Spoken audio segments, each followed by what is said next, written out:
Hey Maggie, what's happening? How are you?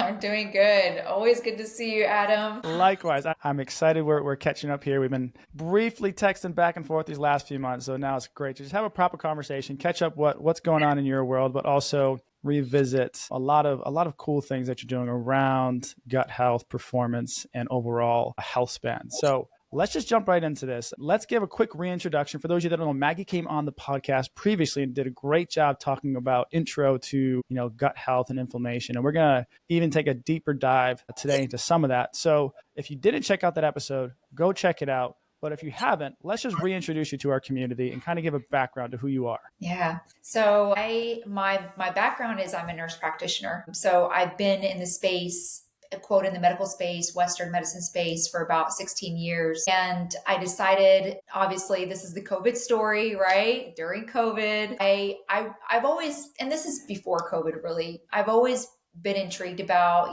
root cause medicine. I was super obsessed with listening to Dr. Mark Hyman podcasts and all these things. And I was always the person in class that always just asked, why. But to get a little bit of vulnerability here, my mom, and I don't think we talked about this, Adam, in the first podcast, is that what really intrigued me and actually, going into what I do, which is being a gut health specialist for the high performer, and I've taken the work to the pro athletic space, is that my mom was diagnosed of colon cancer when she was 32. And that was a very, very traumatic experience for our family. And she had 7 kids, and I was the oldest of all 7. And so it was something that really just, that really allowed me to look at health in a different way.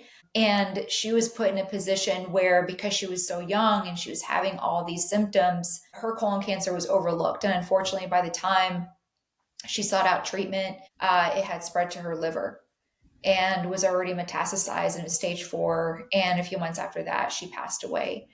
So that really set the stage for me into, going into nursing school. Years later after that, 12 years later after that, went and advanced my degree as an NP, and then was really interested in functional medicine. And I crossed paths with a mentor of mine, Dr. Ara Supaya, who has taken this work and coined the terms functional sports medicine. And I've always been a fan of basketball, just a huge fan of basketball. And I'm like, I'm not really hearing anyone doing a lot of functional medicine in basketball, right? And so during COVID, I decided, hey, I'm going to go all in, talk to him about it. And I'm like, this is just a space that really needed some support. And so then from the practice of tying in the functional medicine piece and into performance, I think it's important we highlight what that connection is, because you do a great job on your socials, kind of highlighting some of the medicine side of things into how they're impacting performance. So the question I have for you is,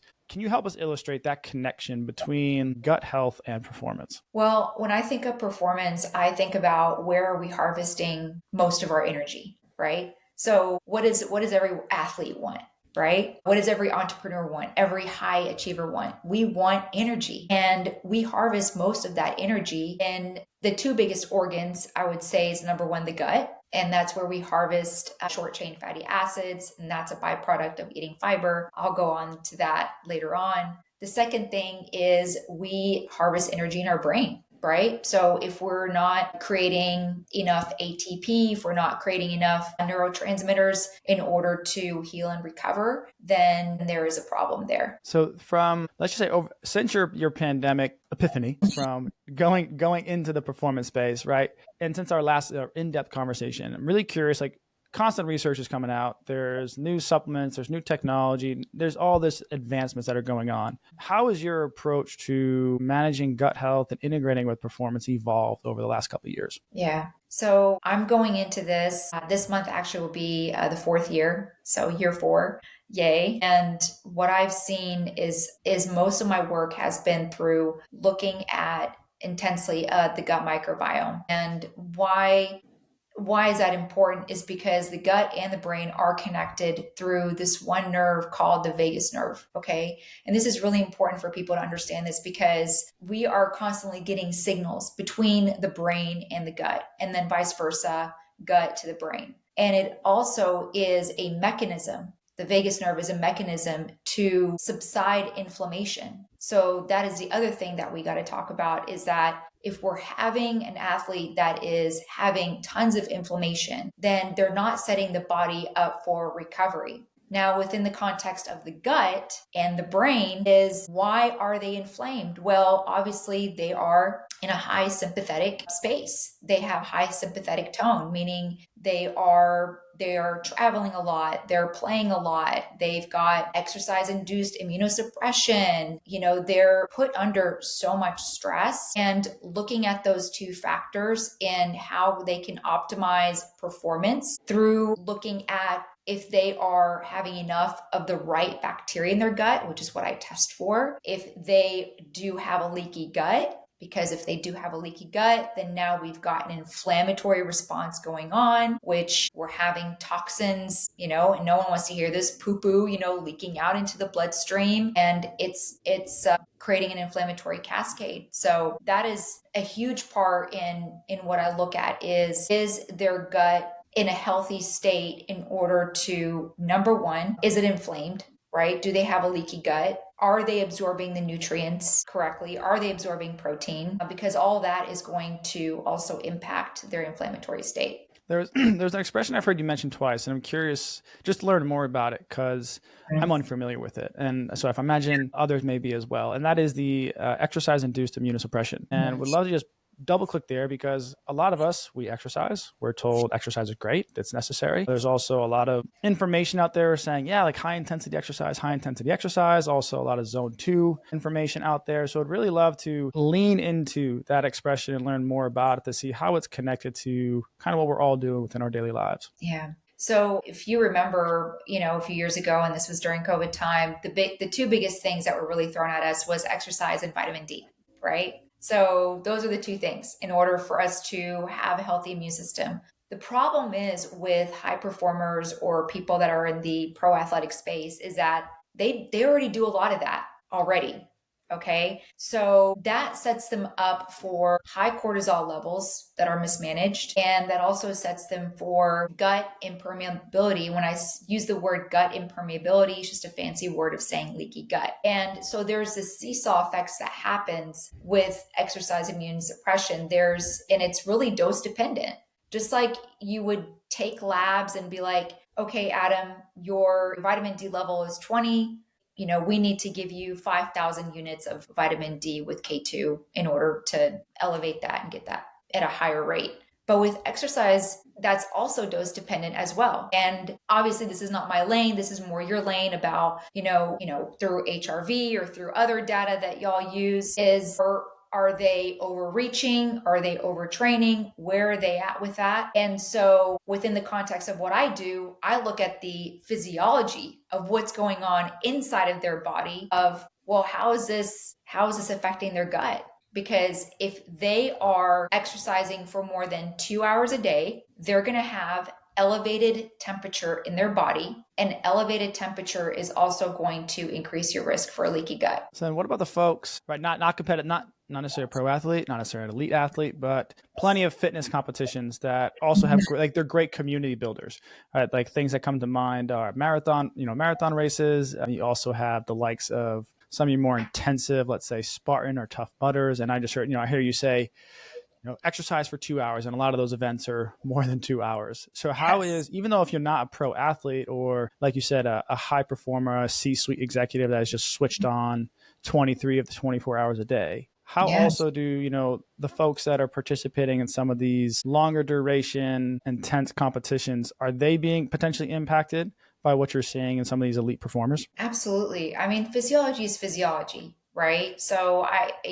within the context of, pro athletes, there are these weekend warriors. I mean, there are people that really they train a lot and they take their training seriously. I'm one of them. Right. So I was actually addicted to training at one point, and I eventually ended up having exercise-induced immunosuppression as well, which led for me to be exposed to mold toxicity and not being able to detoxify that within my body. So whenever you are exercising for more than 2 hours, so say a marathon or, you're in the gym, people need to understand that there is a decreased blood flow to the gut. And the reason being is because whenever you're exercising, the body is so smart. It knows that the muscles need that blood flow right away.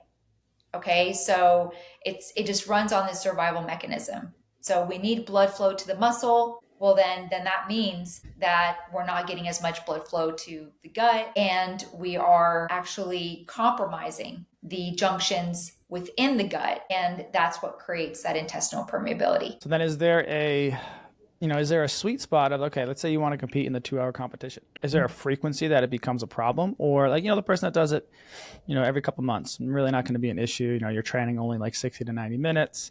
Like when does it become like frequencies? And I hear you say duration of 2 hours, but then I think, well, we could probably all exercise for 2 hours and be okay.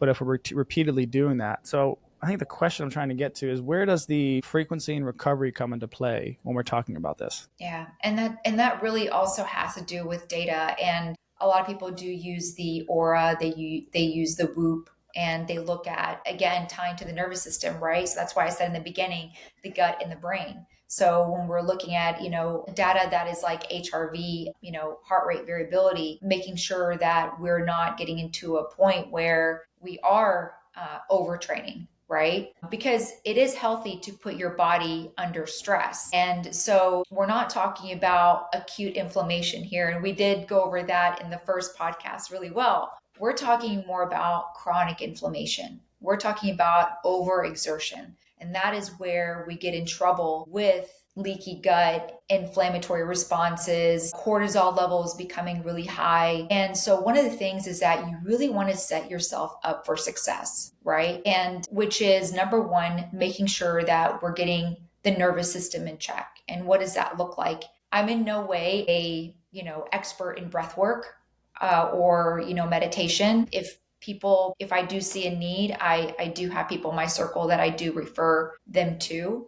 But I think making sure that there are some people that do meditation after a long period of training. And that's the reason being for that, or doing diaphragmatic breathing. And the reason for that is because we want to make sure we're bringing down the nervous system from a sympathetic state to a parasympathetic, relax and digest. The expression was, it fight or flight, rest and digest. Is that still ring true? Absolutely. Absolutely. And then there's also other things that you can do, and you don't need to test for this, right? And trainers, coaches, physical therapists can recommend these options, which is number one, looking at the low-hanging fruit. Are you sleeping well, right? Are you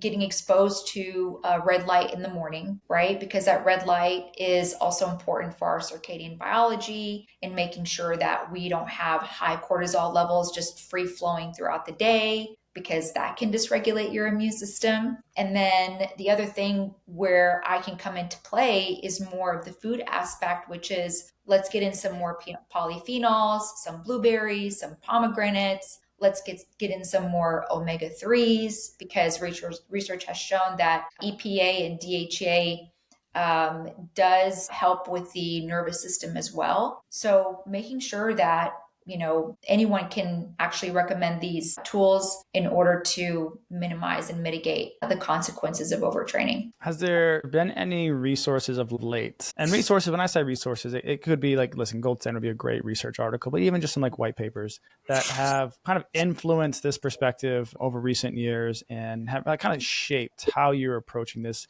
gut-brain interaction that's impacting performance. Yeah.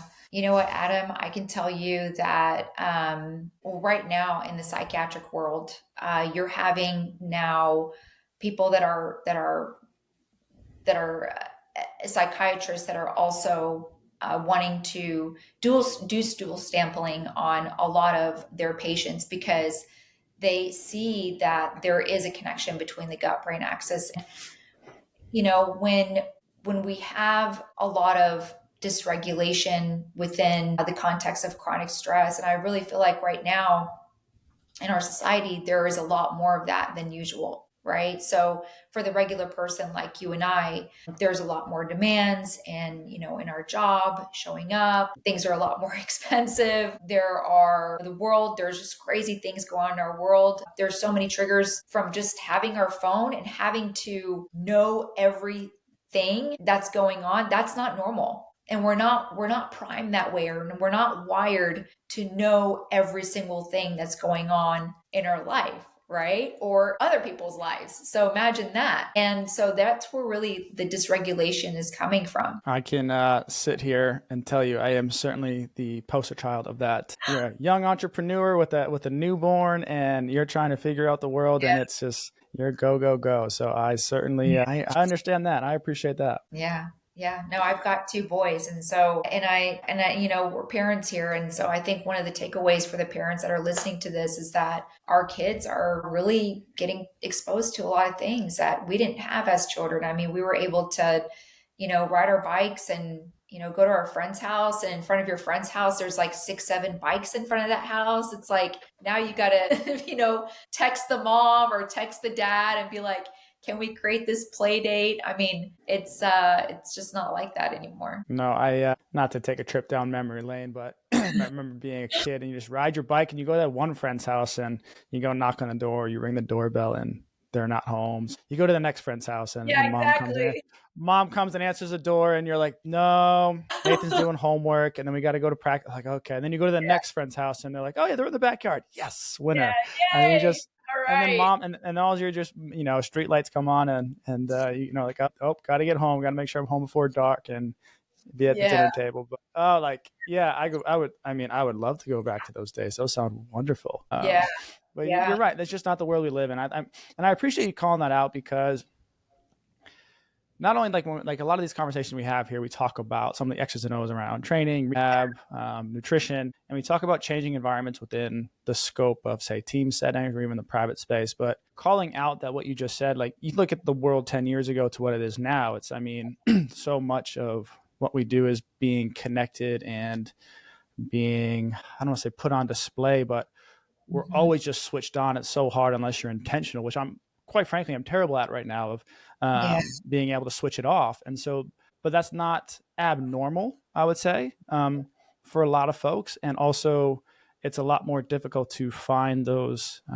moments of disconnect where you can allow your system to regulate a bit better and wind down. And yeah. maybe I'm just on my soapbox here expressing, man, I wish I could do that a little bit more, but I'm sure there's others that Right. have a similar sentiment, you know? We got to get you a bike, Adam. No, no, and I get it. I really think, whether you're an athlete or not, we're having a lot of our health problems really are stemming from just being at a high sympathetic state and not being able to detoxify well. So, if your levels are so high, then again, you're in that fight or flight, and your body's not going to be able to perform and recover the way it's supposed to do. We don't really give ourselves enough credit as clinicians. And we're like, trying to think of like the next, biohacking thing to offer our clients. And well, if it's not that cool, then I'm not going to be seen, or I'm going to be overlooked, blah, blah, blah. And I think there's a lot of clients really do respect when we tell them, hey, you don't need to go buy that biohacking $8,000 biohacking machine. What is your sleep like? Let's have an honest conversation around that. And then when you do gain that trust with your client, you ask them, how's everything going in the house? Like is there, you start having these conversations, and then they start utilizing you as their therapist and telling you how they're feeling. They got in a fight with their wife or their spouse or their, whatever, boyfriend or whatever. And that's where I think that trust and that communication starts setting in, where it's like, hey, there's some community aspect here in the working relationship that you have with that person, and you start seeing changes there. There's two words I would love to have you define in your own words. That being the first being biohacking, and the second being detoxifying. Because I hear those words and I see those words talked about a lot. And for context of this conversation and your level of expertise, curious as to how you define them. And then I want to peel back each of those and kind of learn a little bit more from your experience what those truly are. Yeah. So I don't like to use the word biohacking. The word that I love to use is bioharmonizing, right? So it's getting back to what we innately are supposed to do, right? We are not supposed to pick up our phone in the morning and scroll on it the first thing right when we wake up. That's not something that our ancestors did. Our ancestors knew innately that they woke up, needed number one to get some food going, needed to go hunt, and that's more of a survival mechanism, right? So they went outside, they were exposed to the red light of the sun to put away the cortisol, or to put away the melatonin, hormone, which is a sleepy hormone, and to increase the cortisol in order to have that mental clarity of what to do next. Right. So the other thing is more grounding, taking off your shoes. We're inside most of the time. I would say the population, I think I saw a statistic around 60 to 70% of people right now are working in front of their computer in cubicles, right? 8-9 hours a day. And that's not that's not a normal thing. Making sure that even during lunchtime, going outside, you might look like a freak, but take off your shoes, get some grounding in, get some sun in.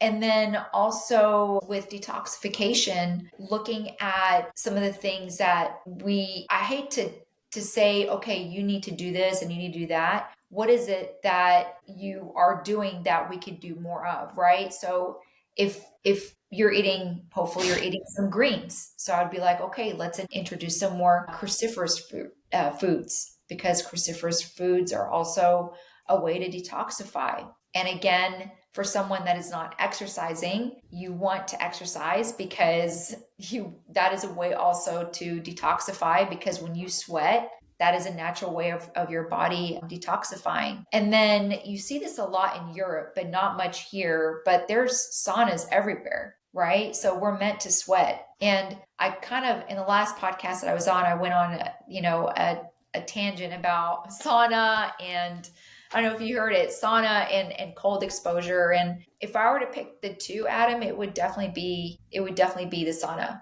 right? Because not everyone is really equipped to raise their body temperature quickly, especially if they have, mitochondrial dysfunction and they're, got relative energy deficiency syndrome. You don't want to bask their whole body and tell them, hey, go in some cold water. You really want to treat the body very gently, and you want to make sure that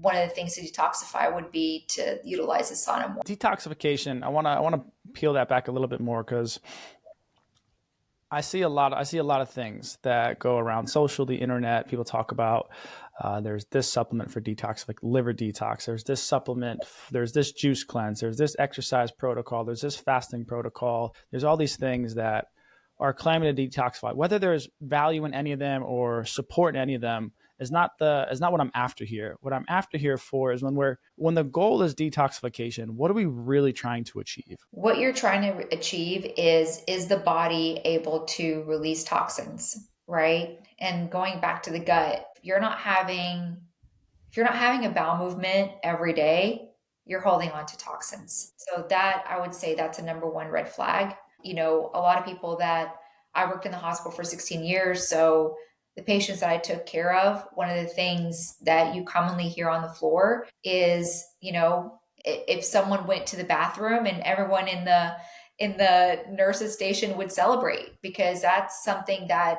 means that the body is actually moving bowel, it's detoxifying, it's actually we're getting things out that's not supposed to be there. The other thing would be to sweat. We're not really sweating as much. We're not putting ourselves really in extreme conditions to be able to sweat. And that's because here in America, we have the luxury of AC, right? So at just the minute that you sweat, you're like, oh, I got to put the AC on. So I would say those two things would be the number two. And the third one would be cruciferous vegetables, making sure that we're getting cruciferous vegetables, because think of broccoli as like a scrub for your intestine. And so whenever you're eating these things, whether that's broccoli sprouts, it's high in sulforaphane. So making sure that we're getting those foods in is incredible for detoxification. Now this may be TMI. Like, let's certain foods that produce certain smells on the reciprocal end. What is that? What is that a sign of when it comes to you're trying to chase this detoxification process? Well, when you say smell, I'm thinking of like the gut, like, flatulence and that kind of thing. So that would be alarming for that would be a sign of bacterial overgrowth. And that's something that I look for as well. So if there's small intestinal bacterial overgrowth, and that's mostly common from, of course, having processed foods or not being able to go to the restroom every single day, which you can harvest that bacteria as well. If you have smelly farts, if we want to get right to it, I'm sitting over, I'm sitting over, and I'm taking these notes from Maggie because I know whenever Maggie speaks, I gotta do something for myself, and I'm hearing, oh, like eat all these vegetables, and I think, man, if I overeat too much of something, it might not be smelling the greatest. So No, that's I was just great. really just curious, like For let's sure. let's just ask the question directly. If you have smelly farts, does that mean you're detoxifying, or are we really here? Is that just another problem of bacterial overgrowth? Yeah, that's more of a bacterial overgrowth. I wouldn't say that's more of like a detoxification problem. I would say for example, I wouldn't tell you if you don't have much fiber. So the recommended fiber to have per day is about 25 to 30. And the reason why fiber is so important is, gosh, for so many reasons. This could be an hour-long podcast if I talked about how important fiber was, right? Number one, I mean, and I posted this the other day, colorectal cancer. March is colorectal cancer month. There's been studies that have tied to low fiber intake is associated with colorectal cancer, irritable bowel syndrome, irritable bowel disease. So I don't want to take someone that does not have vegetables, which, believe it or not, I've had clients that don't eat any vegetables. If you believe that, Mm-hmm. they won't do it. They won't eat the vegetable, and they think drinking athletic greens is having vegetables. And I'm like, no, it's not. It does not create the same mechanism in your intestine, right? Which is the scrubbing mechanism that I talked about in order for you to detoxify. So where I'm going out with this is that I would not say, hey, Adam, doesn't like vegetables, you should have 30 grams a day of fiber, right? I would start off with doing 10, because you don't want this person to feel bloated and farting all the time. And then they're going to hate you for it. And they're going to be like, well, I need to see somebody else because she doesn't know what I'm talking about. So you really want to, again, going back to that word dose dependent, which I absolutely love. Same thing with fiber. You want a dose dependent fiber and not put them in full blown 30 grams of fiber a day. I appreciate the humor in that last question. I was trying to ask it in a scientific way, and I was like, you know what? We're just gonna go the bro science. We're gonna go the bro science route and ask it. So I thank you. I was trying to figure out what I was trying to understand, but like the thought came to mind. So Yeah. brilliant way of handling that. Yeah. But as you're describing fiber, and we talk about, I love the analogy of, and what is I physically doing of scrubbing the intestines and going through that process of detoxifying. But then I asked myself the question, well, there's also so many supplements that have fiber enhanced components to it, or there's like, I think like protein bars. I think even now, like I see a lot of protein drinks that have like chicory root as like added fiber to it. Then you have like your classic powder forms that you can throw in your smoothies. So I'm just curious, like, are those just as important, as effective at this detoxification process as well? Or is it more the physical constructs of the foods that we're eating that are providing that as well? Oh, that is a great question. And this is a little bit of a science piece that I really feel like people need to understand, which is the physiology of what happens when you are chewing. Okay. So when you're taking supplements, and again, hey, I've got my own supplement right now. This is nothing about supplements, which I really do feel like they do have a time and a place for them for sure. But whenever it's so incredible, whenever we actually see food and look at food, the food that we're about to eat, our brain triggers a mechanism that tells our gut to start making digestive enzymes. So a lot of people do order digestive enzymes because they've got, some bloating going on, or they need help actually processing down their food. Digestive enzymes, it breaks down food. And also, whenever you are the mechanism of chewing, your stomach releases hydrochloric acid. So these are really important physiological processes to have in order for us to be able to not just eat our food, but to digest the food. And because those supplements that are on the shelf, you have to realize they're made in a lab and they have a half-life. Even probiotics, right? When they're made, they've been on the shelf. You don't know how long they've been on the shelf. So there's nothing that's going to supersede the food, no matter how great the probiotic is. I would say, other than obviously, even with omega 3s, right? It's like, well, do I take an omega 3 or am I going to eat salmon? What's better for me, right? Well, salmon has other nutritional factors and it's got protein, right? So the omega 3 supplements don't have protein. So we got to start looking at it in that way. I want to double click on the field. I had to gather my thoughts there as I looked up at the sky. Yeah.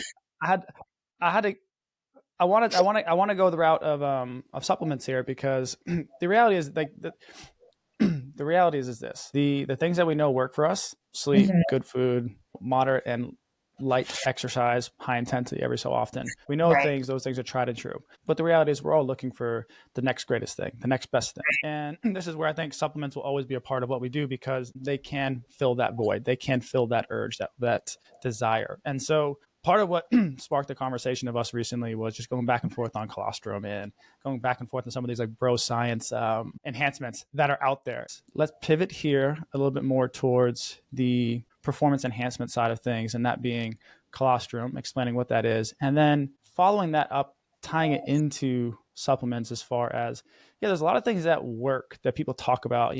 My uncle's brother's nephew got 6 pounds of muscle in 6 weeks because he took this supplement, right? Like you hear all these anecdotal stories, but it's important to recognize quality control with that too. So Mhm. let's pull back a little bit on the colostrum side of things and then also shed some light into quality control around supplements so people understand a little bit more as to what goes into it. So my team and I, well, actually, I was just telling Adam that in a couple of years ago, I thought of this idea. I was initiating colostrum with my athletes and bovine colostrum. And the reason why I was initiating that is because whenever their gut testing came back, we got to remember that 80% of your immune system lies in your gut, right? And so there was this one marker that would come down, I would see consistently, especially in mid-season. They're run down, or if they have like a pathogen in their gut, or I know this is disgusting, but a parasite going on, then their gut needed a little bit of extra boost, right? Which is also important for recovery.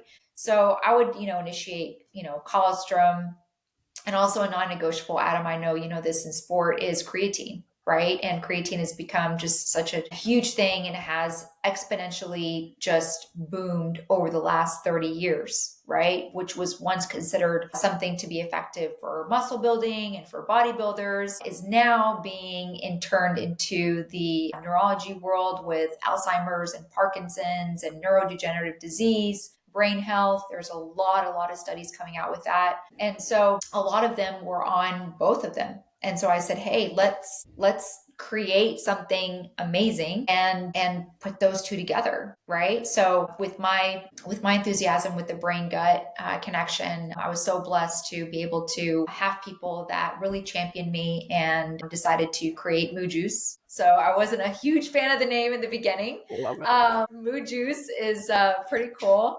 I'll give my business partner Manuel and brother of mine that name that he created. So what that does synergistically together, and I was really wanting to make sure that this is a product that number one was clean. Obviously, I test athletes for toxins and making sure they're detoxifying well. The last thing I want to do is initiate something that was harmful, and it was something that I would take or I would have my kids take. So this process was a 2-year process, and we just recently launched it. Super excited about that. And with colostrum, with people I don't know what that is, and Adam knows because your wife breastfed, right?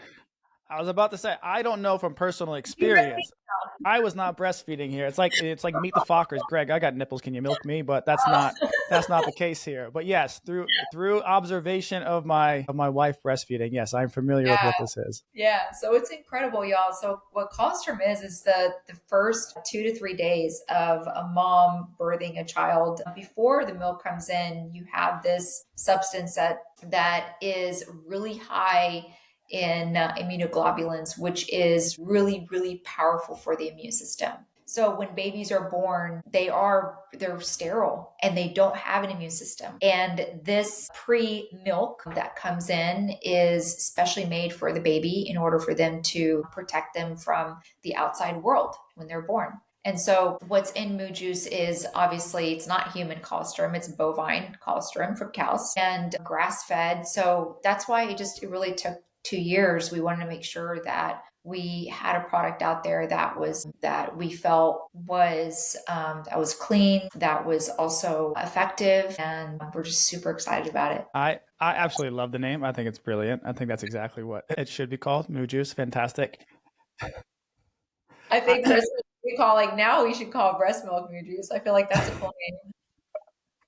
But it's also I think it's just really cool, like where your mind, like how your mind works, and how you're tying in the gut brain, you're tying in the performance piece, you're tying in the natural occurrence of colostrum, because I mean, it's fascinating that we literally women secrete this as a way to support their baby's health, like without having to do anything. It's just like the human body never ceases to fascinate me. It's And amazing. then hearing you tie in the creatine, which arguably at this stage of our current industry could quite possibly be the number one supplement everyone should be taking. Time and time again, you could argue a couple others are in the top five, but I'd be hard pressed to find someone like yourself, who's an expert in this space, would not put creatine in the top five, probably even top three, because of what we keep seeing from beyond just the original muscle building, muscle mass perspective, but now we're seeing how it impacts the nervous system, impacts brain health, impacts neurodegenerative disease. It's just fascinating. So I wanted to call that out. And it's Thank just you. really, really cool to see this level of expertise that you're bringing to us and how you're tying it all together. And now you're delivering it in an opportunity for folks to,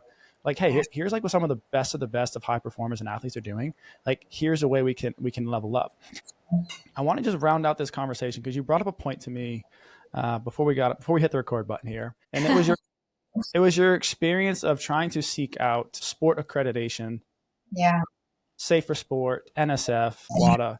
And so I just wanted to bring that, part of that experience that you went through to this conversation, because I think it's important for listeners to understand what that is, but then also recognize it's not just about having that stamp of approval, right? There are quality supplements and quality things out there like moo juice that, as you'll learn here shortly once I stop talking, why some may not have that certification than others. So if you Yeah. could just briefly, high level, explain the quality control that exists with certain certification accreditations, and then also if a supplement doesn't have it, how can individuals learn about quality control without those? Those are really good points. So, yeah, one of the things that I knew that I was going to get asked is this, NSF certified, right? And it's not. And to go for people to have some context about what NSF certification is, obviously you've got to put a lot of money into this, and it go through enormous amount of testing, which we were not afraid to do at all. The only thing that was shown was that WADA, when I did call, and this is the World Anti-Doping Agency, is that, colostrum is it naturally induces growth hormone, right? So it induces IGF, and which is not a bad thing, right? So like I said, going back to the babies, they're needing a lot of energy in the beginning. So this is something that really was a God deal that was made in that product in order for them to have the energy that they need to survive. With WADA, they said, of course, with anything used with discretion. Now we know a lot of athletes out there, they're doing, IV therapy. No one is really monitoring, is this IV bag NSF certified? There are people that are also getting endorsed by different brands of drinks. I'm not going to mention what those drinks are, but those aren't NSF certified. So, and also don't get me started with all the pain management that goes on in sport. Those aren't NSF certified. Antibiotics aren't NSF certified, right? But yet we have a product here that can actually really support and help the gut and the brain, and that is not NSF certified. So I think with anything you want to use, with just obviously with discretion, you want to know where the source is.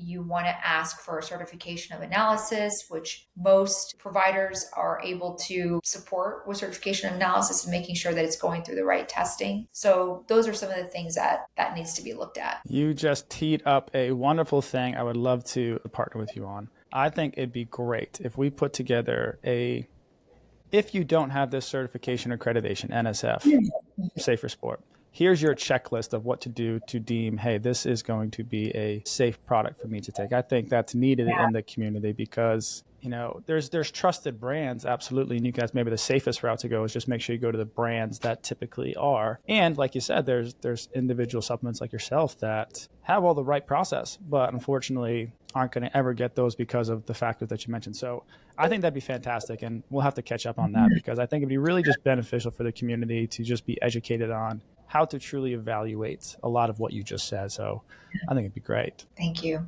Thank you, Adam. Well, Excited. well, this was just what I was hoping for. And I appreciate you entertaining the a little bit of humor that we had here. So this was fun. I've got a 10-year-old. I can talk about farts and poop all day. That's all right. I have a 20-month-old, so I'm right there with you. So the things that kids just put perspective in for you. It's been wonderful. Maggie, you do a fantastic job putting out really good evidence-based information, and I really want to point people in the right direction to follow you and get in touch with you. So where can they do that? For sure. I mean, I'm active on Instagram. I don't have a fancy handle. It's my name, Maggie.Awad __. Don't ask me why there's 2 underscores, but there is. But I would say also another thing is go to my website, maggieawad.com is where you can find me. So Maggie Awad, AWAD.com. And I'm also on LinkedIn. And the cool thing about LinkedIn is I've had the pleasure to connect with incredible people that are from Germany and Italy. And so worldwide, in the sport of football, right? So European football. And so just had some really incredible connections all the way through. So in tiers, I would say, again, the way to connect with me is number 1, go to my website, maggieawad.com, MAGGIEAWAD.com. Second thing could be LinkedIn. And the third on Instagram, Maggie.Awad __. Perfect. Well, listen, we will make sure we put that information not only in the show notes, we'll make sure we put it across social handles. So, hey, Maggie, great to catch up, and thank you for coming on. Thank you so much, Adam. Appreciate you.